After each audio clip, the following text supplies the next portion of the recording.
সবসময় নিজেদের পছন্দের পদে পদায়ন কিংবা পোস্টিং পাওয়ার মানসিকতাই কিন্তু জনপ্রশাসনকে হয়তোবা দুর্নীতিপরায়ণ এবং অপেশাদার করে তোলার অন্যতম একটি কারণ। দেশের যে কোনো স্থানেই যে কোনো সময় জনপ্রশাসনের যে কোনো পদে দায়িত্ব পালনের জন্য নিজেদেরকে দয়া করে মানসিকভাবে প্রস্তুত করে রাখুন। একটি দেশের জনপ্রশাসনে পদোন্নতি কিংবা পোস্টিংয়ের জন্য যতগুলি প্রশাসনিক পদ রয়েছে, প্রতিটি পদই রাষ্ট্র এবং সরকারের জন্য অবশ্যই প্রয়োজনীয় এবং গুরুত্বপূর্ণ।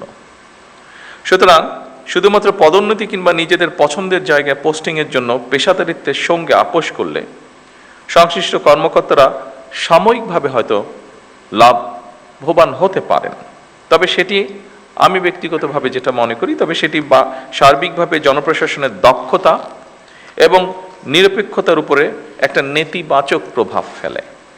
সুতরাং জনপ্রশাসনের কর্মকর্তাদের সব পদেই কাজ করার মানসিকতা থাকা জরুরি।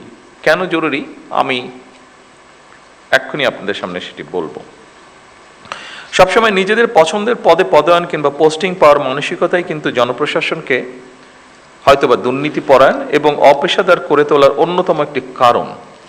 এটি আমি মনে করি এভাবে, বিষয়টিকে আমি এভাবে দেখি। আমার ধারণা এই পর্যবেক্ষণের সাথে আপনারা অনেকেই, সবাই না হলে অনেকেই বোধহয় খুব একটা দ্বিমত পোষণ করবেন না, বিশেষ করে যারা প্রফেশনাল আপনারা। সুতরাং আপনাদের প্রতি আমার বিশেষ আহ্বান থাকবে, জনপ্রশাসনের প্রতিটি পদকে গুরুত্বপূর্ণ এবং অনিবার্য ভাবুন। দেশের যে কোনো স্থানেই যে কোনো সময় জনপ্রশাসনের যে কোনো পদে দায়িত্ব পালনের জন্য নিজেদেরকে দয়া করে মানসিকভাবে প্রস্তুত করে রাখুন। যে কারণে আমি কথাটি বলেছি সেই কারণটি হচ্ছে, দেখুন, আমরা সকলেই যদি একটি কথা মনে রাখি, সেটি হচ্ছে একটি সরকার যেরকম চিরস্থায়ী নয়, জনপ্রশাসনের কোনো পদ কারো জন্য চিরস্থায়ী নয়। এই জন্যই আমি পূর্বের কথাটি বলেছি আপনাদের সামনে।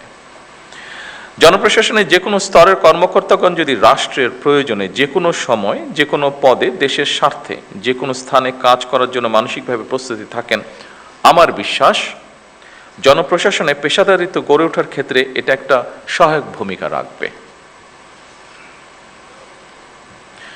সম্মানিত সকল উপস্থিতিবৃন্দ, একটি গণতান্ত্রিক সরকার নির্বাচিত করেছে বিগত 12 তারিখের নির্বাচন সরাসরি এই দেশের জনগণ সরাসরি ভোটের মাধ্যমে। দীর্ঘদিন ধরে একটি জবাবদিহিমূলক, ন্যায়ভিত্তিক ও জনকল্যাণমুখী শাসন ব্যবস্থার প্রত্যাশা থাকা থেকে সাধারণ মানুষের আকাঙ্ক্ষার প্রতিফলন হচ্ছে বর্তমান সরকার। স্বাভাবিকভাবেই জনগণ সরকারের প্রতিটি কাজের মাধ্যমে তাদের আকাঙ্ক্ষার একটি বাস্তব প্রতিফলন দেখতে চাইবে।